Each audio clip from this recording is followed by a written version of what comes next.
Hey, evening everyone. Thanks for joining us for our first home buyer webinar. So I'm Greg from My Mortgage, and I've got Leon with me as well. So it's awesome to have you, and looking forward to sharing some information. Obviously, there'll always be more questions, so feel free to fire your questions into the chat. Leon will be there to answer any of them, and we'll get to them at the end. And also, obviously afterwards, if you come up with any other questions as well, feel free to reach out to any of the My Mortgage team. Be more than happy to help you out there. So let me share my screen and we can get underway. Awesome. So as I said, my name's Greg. I'm a mortgage advisor here at My Mortgage. My wife and I, we bought our first property when I was 24, which was a few years ago now. And we built our lifestyle home, the home we live in now, in 2018. So we've been through the process of buying a property that was existing and then also a build as well. Recently just bought our first investment property, so have been through a few of those processes. A bit of history about me: I started with a sports science degree. I was a teacher for a while. I was in software sales, and now a mortgage advisor. So I had a little bit of a journey through that. And just 2 years ago now, became a business owner here at My Mortgage and a major shareholder. So yeah, bit of a journey. I'll let Leon introduce himself quickly. Thanks, Greg. So yeah, my name's Leon. I joined My Mortgage earlier this year. I bought my first property at 26 with my wife and have owned investment properties in the past, dabbling in a few other things. And yeah, we're based in Christchurch now. I worked previously for one of the big banks and saw the light, essentially. Really love the ethos and the values that My Mortgage really follow around finding solutions for clients. And a big part of that's really helping first home buyers understand what they can do and how they can get onto the property ladder. So really looking forward to this webinar tonight, and I'll be monitoring the chat. So lots of questions, and Greg and I will do our best to answer them. Thanks very much. Awesome. Thanks, Leon. All right, cool. So a few things we want to cover off today. So the first bits are kind of where you're at now. So we want to talk about deposit. So we'll get into how a deposit can be formed and where it can come from, all those sorts of things. We'll have a bit of a chat about current debt. It's obviously a big question at the moment with some of the changes the banks have had around debt and expenses. We'll talk about credit rating. I'll talk about that in a second, and then different types of income as well. So I'll just touch on credit rating while we're here. There's a little bit of a few kind of myths around it. So credit rating used to be that when you did bad things, it got worse, and that was the only thing that happened. But now you also get kind of good points for good behavior as well. So credit rating will be a score somewhere between 0 and 1,000. There's a really cool website you can check out called My Credit File, and on there you can get a credit report, which is what the banks will see if you've got any concerns about that, and it will give you your score. It'll give you a little bit of history about potential credit events that have happened, people checking out your credit rating. So that's just a little bit about credit rating. We get a lot of questions about that, so if you want to check that out, you can. That's My Credit File. Cool. Let's jump into some specifics about these other three things. So the deposit, the current debt stuff, and some income. So deposit, that's the amount of money obviously that you're going to put into buying the property, and then we add that to what the bank will obviously give you as a loan, as a home loan, and then that creates your purchase price, how much you can buy for. So the deposit can come from lots of places. So obviously savings, any money that you've put away. Could be money that you've earned in a job, could be money that you've been given over the time from family or something like that. Could all be considered savings. We'll talk a little bit about gifting in a second as well. The big one in New Zealand is KiwiSaver. So, since about 2005, 2007, somewhere around there, KiwiSaver started. It's a really great scheme. If you've been in it for a little while, you're going to have a pretty good amount of money sitting there. So you can use KiwiSaver to buy your first home. If you've owned property before, but you're in the position of a first home buyer, then you can likely use KiwiSaver as long as you didn't use it the first time to buy your property. That's KiwiSaver. There's lots of obviously providers around KiwiSaver, and all the providers will have slightly different ways of accessing that. Your solicitor will be able to get your KiwiSaver out for you. We've got the first home grant. So the government, quite a few years ago now, announced their first home grant scheme. So if you buy a property for a specific price, so there's price caps on it, different across the whole country, and also if you earn a certain amount of money, so they've price capped the amount that you earn as well, so income capped it, then you can access, and you've been in KiwiSaver at least 3 years, then you can access your first home grant. It's either $3,000, $4,000, or $5,000 for a single person if you're buying an existing property, or it is $6,000, $8,000, or $10,000 per person if you're buying a new build. So that's the first home grant. We're not seeing lots of these at the moment because the price caps are quite low in every region. So, but that option is there as well. Obviously, family help, I mentioned it kind of before around gifting and loans. So when I first started 2 or 3 years ago now, probably 50% of people were getting support when they bought their first house from family. And now I'd say it's probably 80 or 90% of first home buyers are getting some level of support. So that could be a gift. And a gift is where someone in the family has said, here's some money, you don't need to pay it back ever. Go and buy a house, which is very nice of them. And then the other option that we're seeing a lot of at the moment is a loan. So it's a specific type of loan though. So it's could be called a deed of acknowledgement of debt that a solicitor might draw up, or really simply, it's a loan that has no repayments and has no interest and is only repayable when the property is sold. So the reason it needs to be like that, any other type of loan that has repayments associated with it, the banks will see that as a liability and they'll add that to your debts, and then that can really affect your servicing. So we've got some blog posts about that in terms of how family can support, and there's some templates of letters and things like that as well. Obviously gifting, sorry, already mentioned that. So family help could be a loan or a gift as well. As part of that, inheritance comes into that as well, inheritance from grandparents or parents that could be used as a part of the deposit. So the next one we just want to talk about quickly is debt. So what is debt? Obviously, that's money that you owe to anybody. And it's not just credit cards or things like that. Student loans come into it, business debt, overdrafts that you might have on your bank accounts. The things like Afterpay and Lay-By and ZipPay, they're all considered debt, even though it's interest-free, and even though it's repaid over 4 weeks or 8 weeks or whatever it is a debt, and there is actually a limit to it. So all of those things are debts. Interest is what you pay on top of the amount you borrowed. So say you borrow $1,000. The interest rate on that is, 10% a year. And so then you'd pay an extra $100 if you paid it off in a year to borrow that $1,000. Some things we know interest-free, things like the Lay-By and Afterpay, those sorts of things. Things like Q Card, which have interest-free for 6 months.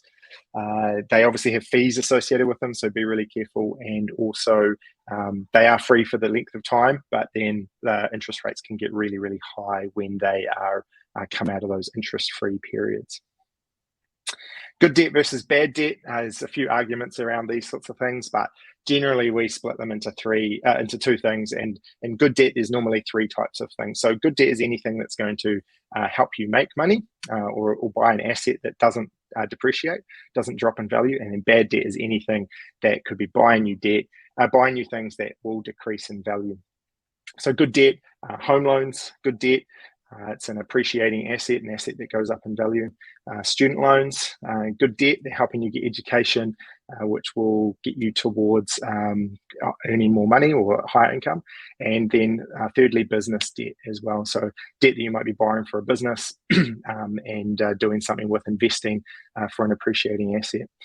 Bad debt, obviously all those things we've talked about, credit cards, Lay-By, Afterpay, overdrafts, anything like that you're buying. Car loans, definitely one, that you're buying anything with that is a depreciating asset. Now, there's times in your life that you may need those, so please don't, there's no judgment for those things, but just things to be aware of, and they're not something that we want to keep going back to and want to get to a position where we don't need to use things that would be considered bad debt. On student loans, quickly, student loans from the bank's point of view, the amount of the student loan doesn't really matter. It's more about how much it's taking out of your income on a weekly, fortnightly, or monthly basis, because that's money that we can't use when we're looking to service debt. service home loan debt. So yeah, if you've got 10 grand or you've got 100 grand of student loan debt, because it's interest free and because it's backed by the government, all those sorts of things, it doesn't matter the number, but it's all about how much will be taking out of your income every week, month, or fortnight, month, or monthly. Sorry. So one thing we talk about a little bit is debt disguised as happiness. So that sometimes we can go out and get things that we think are going to make us really happy, and then in the end it doesn't. And so that's one thing we're always cautious with clients, that consumer debt, the bad debt, if you will, is stuff that's meant to make us happier. But in the end, what we find with our clients is the people who get out of that debt and stay out of that debt and are focused on that good debt, so stuff that's actually appreciating, brings them that happiness that they're after and that contentment. A little bit of psychology for you this evening. So how can bad debt affect your options? So we see this quite often where people have, bought a car because I've needed one, and maybe it's 15, 20 grand, and that obviously the debt is an amount that is a decent size, but actually it might be the $150 or $200 a week that really limits. That's $800 a month that we can't use to say to the bank, look, they can use this to pay a home loan. So it can definitely affect it. It's not the end of the world, though. If you've got a few $1,000s here or there, even if you've got only a 10% deposit, we can get home loan lending with that in place. So please don't stop that make that stop you coming to see what you can do in terms of buying a home. So income, so there's lots of ways we can get income. Obviously salary, so you're working for someone, you've got a salary that you get each year. I think the New Zealand average about $57,000 a year, and every week you get paid the same amount. You might have commission or bonuses or things like that that come as a part of that. That's cool if we can show history of those. So you've got them every month for the last 10 months, or you've had it every year for the last 2 or 3 years, then that's cool. Wages, you might have an hourly wage and you have a minimum number of hours. The minimum number of hours is pretty important. We often get people who say, I get paid, $25 an hour, and I always work 50 hours a week. And then we get their contract and it's like, their actually minimum is actually 35 hours a week. Now they definitely work more, and that's cool if we can prove that again over a longish period of time using your IRD tax summaries. Then we can prove that you get a higher wage. Potentially your boss might sign a letter for you that says actually they do work 45 hours a week every week without fail, but just something we're aware of in contracts in terms of minimum hours. We obviously have people who are self-employed, so you own your own business, and this is an interesting one. We do work lots with self-employed people. We're generally working off net profit, and we need normally 12, 18 months minimum of really good financials to go to a bank with. So if you're new in business, it's really difficult to prove income. It can be done sometimes if you've gone from, hey, I was a builder and now I'm a self-employed builder and I am building back, contracting back to the same company all the time, then potentially we could look at doing that. We'd need a bit of information from your accountant and a few other people, but those sorts of things you can do. But yeah, self-employed income, we need 12 to 18 months at least of really good financials, showing what your net profit is. Ideally, if you pay yourself a salary throughout that, rather than just taking drawings, that's a really good way from a self-employed point of view. And then government benefits, so superannuation for people over 65, and then other benefits if you're getting working for families, tax credits, if you maybe got some sickness benefit or something that is matching salary, and those sorts of things. ACC, we can do things on as long as there's a really clear back to work plan as well. So we can work with those. A little bit trickier, and we need to just show consistency, and that's what the banks are really after with income, is consistency. What can they see ongoing all the time? And if it's fluctuating or if it's brand new, then obviously there's not that consistency there to show. So the process, let's talk a little bit about the process and how that's going to work. So often people are wanting pre-approvals, and a pre-approval is the bank saying, yep, this is how much we will lend you. So the first step in that is checking how much you can borrow. So really quickly, with just a few kind of simple questions from us, we can give you a really clear idea of how much you can probably borrow. We're using average expenses at this point. So there might be some times that all of a sudden there's an expense that pops up. It's like, oh, that's a bit higher than we thought. So that might limit things. But generally, if we have your deposit and your income, any major expenses, and any major debts, then we can give you a pretty clear idea of what you can borrow and what you'd be looking at if you add your deposit to that as well. So we gather after that, once we've got given you that, hey, this is about where we're thinking, and you're like, yep, that's about what I wanted to borrow. Then we can gather more information. And where we're at currently with the banks, there is quite a bit of information that we need to gather.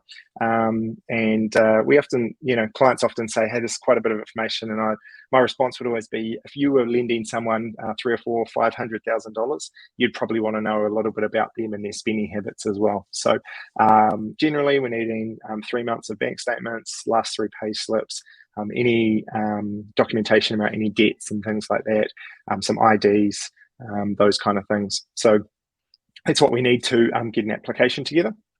And at that point, then it's our job to go through everything. We go through line by line from bank statements, pull out all your expenses, make sure that what we've said initially is what we're kind of thinking now, and then we approach the banks. So we send it off to the banks that we think are the best for you. And the interesting thing with the banks is there's actually some real differences in their policy. So maybe you've talked to your bank before and I've said no for some reason. That doesn't mean that it's a no from every bank. So we approach the banks that we think is going to work best in your situation and is going to be able to give you the best, either the best amount of lending or potentially the best type of lending in terms of maybe it's construction or things like that as well. So that's that process. And then we get back from them a formal approval. Now, that formal approval might still have a few conditions on it. So maybe they want an extra month of bank statements. Maybe they need one more pay slip. They might need to see confirmation from your KiwiSaver provider that you can actually get your KiwiSaver money out. Maybe they want a registered valuation of the property, those sorts of things. So that's that process. And at that point, you've got a piece of paper that says this bank will lend you this much money, assuming you do these 2 or 3 things. So it's really, really good and a really good way to know, yep, we can definitely go make this offer on a property and feel really confident. So in terms of that buying process, so say you've got your pre-approval, then this would be the process, right? Go and find a house. That's the fun part. And the part that we talk to clients about all the time and they're getting really excited about, which is cool. And then obviously there's some solicitors involved or lawyers. So what a solicitor or a lawyer does in this situation, they're looking at an offer you might make. So when you find a house, talk to the real estate agent and you make an offer. And when you make an offer, they'll generate what's called a sale and purchase agreement. This will be, hey, this is how much money we're going to pay for the house. And then also these are the conditions that we want to get ticked off before we buy the house, before we say we're definitely going to buy the house. One of those conditions is always a finance condition. And what we can do there is we'll let you know, hey, we're going to need a 5-day finance condition. We might need 10, we might need 15 days. By standard, it's 10 days, but you can ask for 15 or drop it down for 5. And sometimes we can even say, hey, look, you won't need a finance condition. We've got your pre-approval. The bank signed off on the property. Everything's all good. So the lawyer will look through that sale and purchase agreement and they will check there's nothing funny going on in there. And their job is to identify all the risks potentially with that one property, but also with the process of buying. Lawyers will also look at your loan documents and make sure that when the bank sends through documents for you to sign about the loan, that you will be signing it properly and making sure there's nothing weird in there as well. And also, they'll be helping you get your KiwiSaver out and a few bits and pieces there. So having a good solicitor and someone that you feel really comfortable with is really important. So we talked a little bit about those conditions. So obviously we've got that finance condition that we'll talk to you about. And then there's some other conditions as well. So inside of the finance condition is a valuation condition. So that's where the bank might require a valuation done. Valuation is done by a registered valuer, and they'll come to the property, they'll check out the property, they'll take some photos, they'll make a whole bunch of notes, then they'll head back to their office, They'll look for other sales that have happened in the same area of similar houses, and then they'll come up with a value. So that kind of all happens as a part of the finance condition, but sometimes you won't need one. If you've got a 20% deposit, then generally the bank won't ask for a valuation. If you've got less than a 20% deposit, then often they will. Some other times they might ask for a valuation is if the price you're paying feels like it's outside of what it should be. Either it's too high or it's too low, they may ask for a valuation. Or if the property is a bit different, so maybe an interesting property, if it's bare land, they'll always want a valuation on bare land as well. New builds will always have a valuation attached to them. So there's a few scenarios where they'll have a valuation done. Builder's report is another condition you can put in there. So if you want a builder to look over your property, then chuck in a builder's report. You can pay a building inspector to come and check out your house. Normally takes 3 or 4 days, and it's normally $300 or $400, and they will check it all over and then give you a report. If you've got a friend who's a builder, they're more than welcome to look over the house. They won't be able to give you a full builder's report because they don't have the right qualifications and insurance and liabilities and stuff. So, but you can do that, and then you can just say, hey, look, if your builder friend has said the house is fine, you could just say, right, we've ticked off the builder's report. We don't need to worry about it. You can get a LIM report. That's what the council knows about your property. Your solicitor will be able to get that for you. And what we've noticed recently is a lot of the people selling houses have already got a LIM report so that you don't have to go and get one. So that's quite helpful. And then you can have a solicitor's approval condition as well. And that just gives your solicitor the opportunity for any reason to say, hey, look, we're not happy about purchasing this property. So that's often a good one to put in there. Once you've met all of those conditions, so we've met the finance condition, potentially you've got the valuation, the builder's report, LIM, solicitor, all those sorts of things, then you can go unconditional.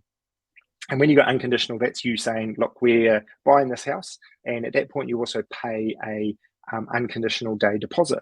So that's part of the same deposit that we talk about when we talk about deposits, but it's a 10% normally, but you can actually, in the sale and purchase agreement, cross out 10% and write a smaller amount. So if you say had $25,000 of savings, and then you had $50,000 worth of KiwiSaver, it's often easier to use your savings to pay that unconditional day deposit rather than having to get your KiwiSaver out quickly and early.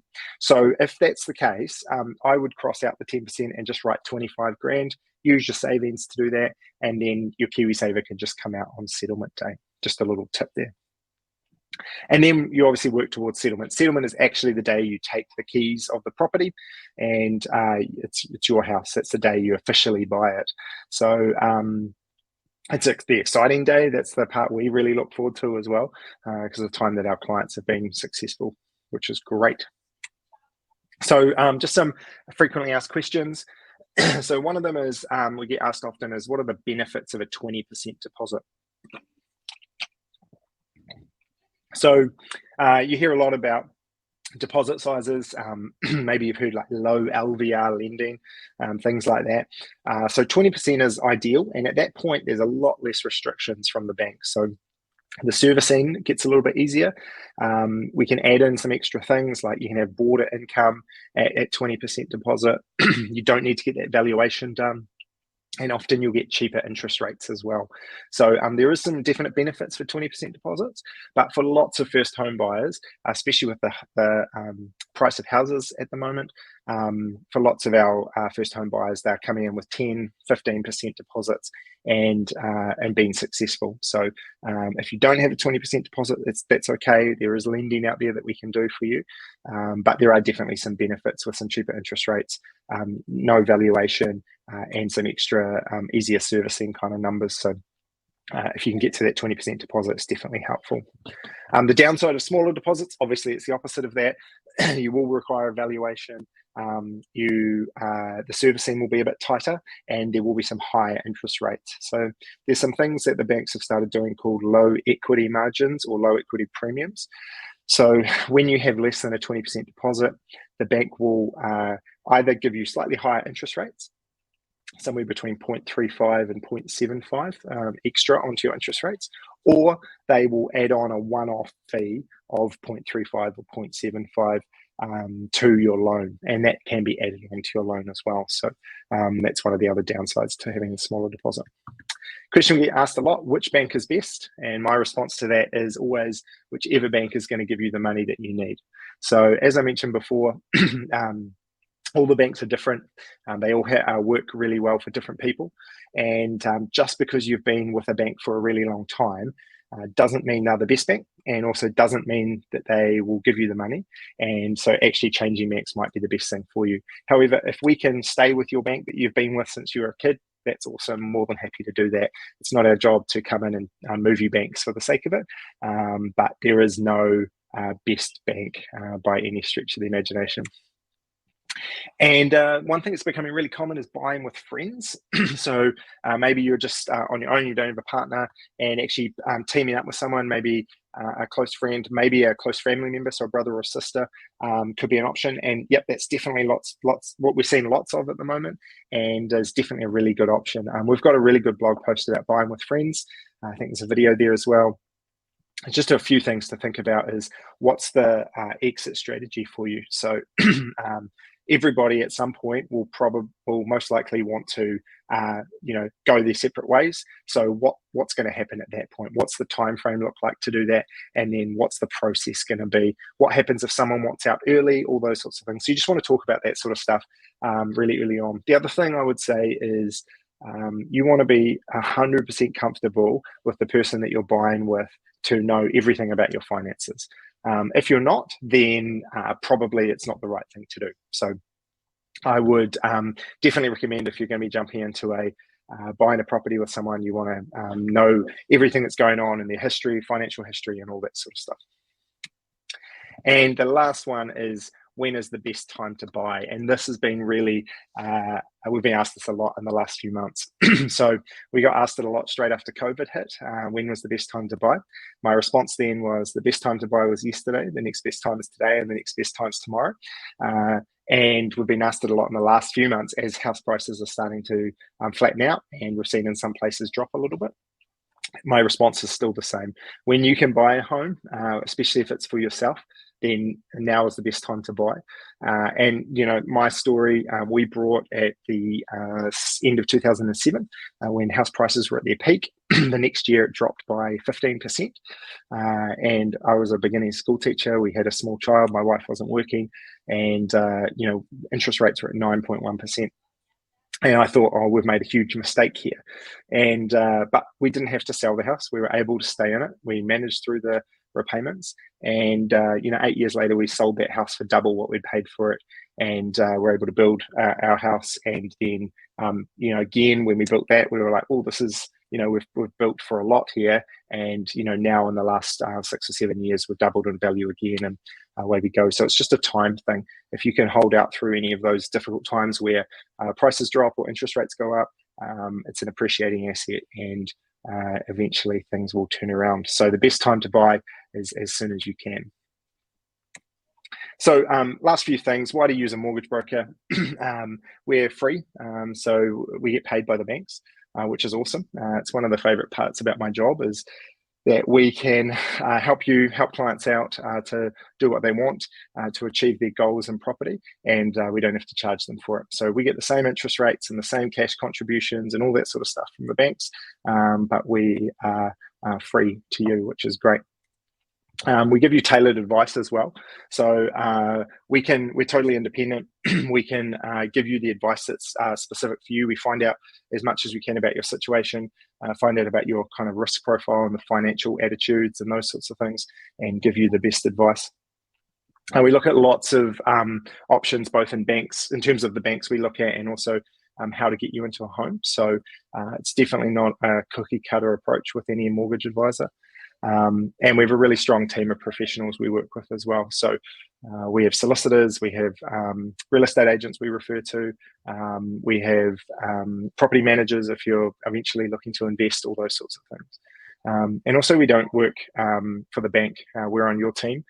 So we, like I said, we don't care where it ends up, which bank it ends up with.